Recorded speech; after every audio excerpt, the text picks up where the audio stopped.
और मेरे साथ में हैं राजा पठेरिया जी। आपकी मुश्किलें कितनी बढ़ रही हैं राजा जी। पंडित धीरेन्द्र कृष्ण शास्त्री का आभा मंडल बुंदेलखंड की सीमा को लांघ कर प्रदेश और प्रदेश के बाद देश और अब तो विदेश तक पहुंच गया है। और वो पंडित धीरेन्द्र कृष्ण शास्त्री भाजपा के आभा मंडल में दिखाई देने लगे हैं, या भाजपा पंडित धीरेन्द्र कृष्ण शास्त्री के आभा मंडल में दिखाई दे रही है। आपकी पार्टी की राजनीतिक संभावनाओं पर कितना प्रतिकूल असर पड़ने जा रहा है राजा पटेरिया जी? देखिए, कांग्रेस पार्टी की राजनीति पर, प्रगतिशील विचारधारा की राजनीति पर, लोकतंत्र समाजवाद की विचारधारा की राजनीति करने वाले इंसान के ऊपर, पार्टियों के ऊपर, समूहों के ऊपर कोई बहुत बड़ा प्रभाव नहीं पड़ता। धीरेन्द्र शास्त्री का अतीत आप पता करें, और भारतीय जनता पार्टी जो फासीवादी पार्टी है, तो खुलेआम आरोप लगाता हूं, जिनका आदर्श हिटलर और मुसोलिनी है, वो जिन लोगों ने भारतीय जनता पार्टी या जनसंघ को बना करके प्रदेश में ताकतवर किया था और जिनकी आस्था विशेषकर प्रजातंत्र में थी उस समय, उन तमाम लोगों को किनारे लगा करके नए फासिस्टवादी व्यवस्था के तहत धर्म की आड़ लेके धर्म के बारे में काखा गा भी ना जानने वाले धीरेन्द्र शास्त्री जैसे हजारों हजार सैकड़ों लोग को आगे करके राज्य सत्ता पर तानाशाहात्मक व्यवस्था कायम करने के लिए अग्रसर है।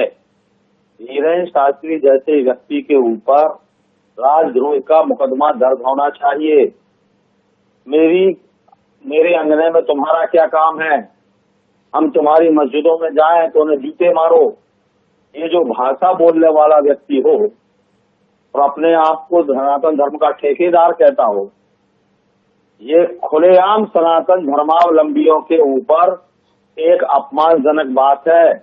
सनातन धर्म के विशेषज्ञ आपके शंकराचार्य हैं 4, वो व्यवस्था देंगे। शंकराचार्य जो सनातन धर्म की व्यवस्था मतते हैं, उन लोगों को किनारे करने के लिए फासीवादी शक्तियों ने हजारों हजार और बाबा बैरागियों को आगे करके वीरतंत्र का बना दिया है, जिनको कुछ भी नहीं मालूम। वसुदेव कुटुंबकम की बात करने वाला सनातन धर्म का एक बाबा बैरागी जिसको कोई ज्ञान नहीं है, वो ये कह रहा है, जूते वाली बात कर रहा है। ये राजद्रोह का मुकदमा दर्ज होगा इन पर किसी भी। अच्छा राजा पटेरिया जी, आपका गुस्सा, आपका आक्रोश अपनी जगह और जमीनी हकीकत अपनी जगह। धीरेन्द्र शास्त्री जी को आपके अनुसार धर्म का काका भी नहीं आता, पर इस बात से आपका इंकार है क्या कि पंडित धीरेन्द्र शास्त्री को देखने, सुनने, जानने के लिए एक आवाज पर लाखों लोग उमड़ते हैं? 4 शंकराचार्यों की जो भी मौजूदगी है, पर क्या आप पंडित धीरेन्द्र कृष्ण शास्त्री के आभा मंडल को इंकार करते हैं?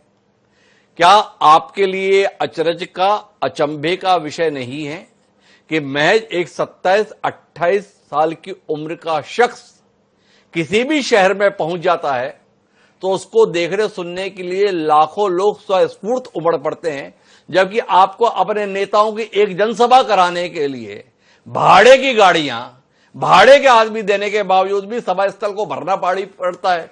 क्या कहते हो राजा पटेरिया साहब? एक शब्द तो इसमें संशोधन कर लीजिए, भाड़े वाला शब्द द्विवेदी जी आप हमें बहुत अच्छे से जानते हैं, हम आपको बहुत अच्छे से जानते जी।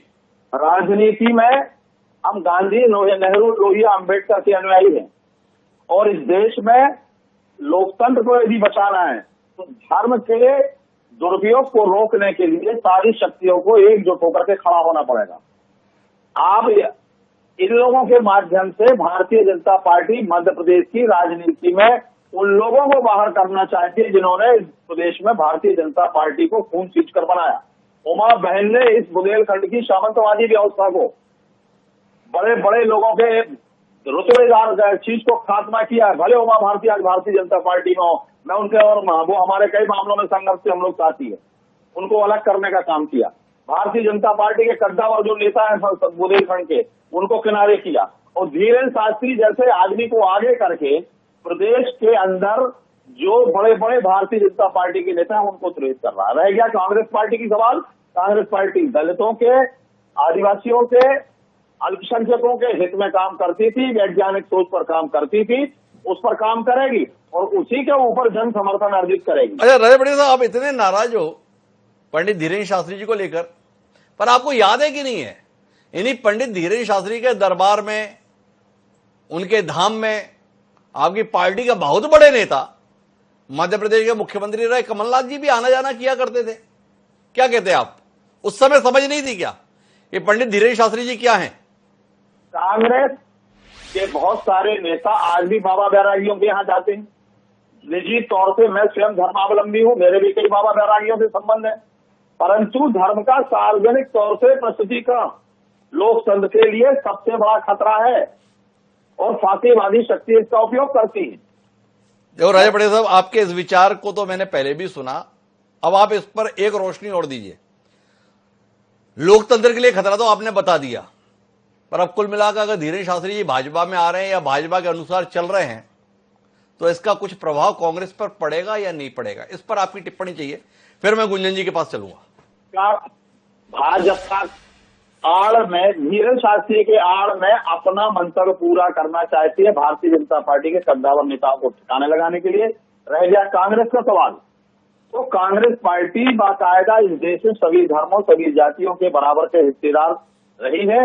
ये वही देश है अयोध्या के मौलाना अमीर अली और हनुमानगढ़ी के मंदिर के पुजारी रामचरण दास ने 1857 में अंग्रेजों के खिलाफ संयुक्त बिगुल बजाया था और फैजाबाद में इमली के पेड़ पर फांसी में चढ़ाए गए थे, जो फैजाबाद जेल में आज है।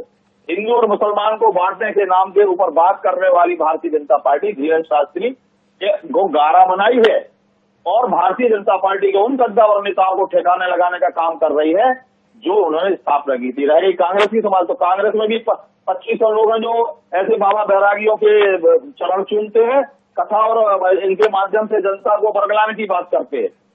भारतीय जनता पार्टी की जगह कांग्रेस पार्टी वैज्ञानिक सोच, समाजवाद, गरीबी, भुखमरी, इनके खिलाफ संघर्ष करके जन समर्थन अर्जित करने वाली रही है। और बुंदेलखंड का सवाल है जहां तक दुबे जी, तो आप बुंदेलखंड में मातृ शिशु मृत्यु दर का पता करिए। मध्य प्रदेश में किसानों की आय 12,000 रुपया साल है कुल। यहाँ बेरोजगारों के लिए रोजगार नहीं है और आकस्मिक मृत्यु मरे, आपदा मृत्यु में मरे हुए लोगों के ऊपर धीरेन्द्र शास्त्री जैसा व्यक्ति ये कहता है कि मोक्ष मिल गया है, वहां पर्ची निकाल के क्यों नहीं बताया कि मोक्ष में हमारे इनने मोक्ष क्यों प्राप्त किया? तो राजा पटेल जी बहुत ज्यादा गुस्से में है पंडित धीरेन्द्र शास्त्री जी को लेकर, लेकिन उनका कहना है कि कांग्रेस अपने अलग विचार के साथ चलने वाली पार्टी है।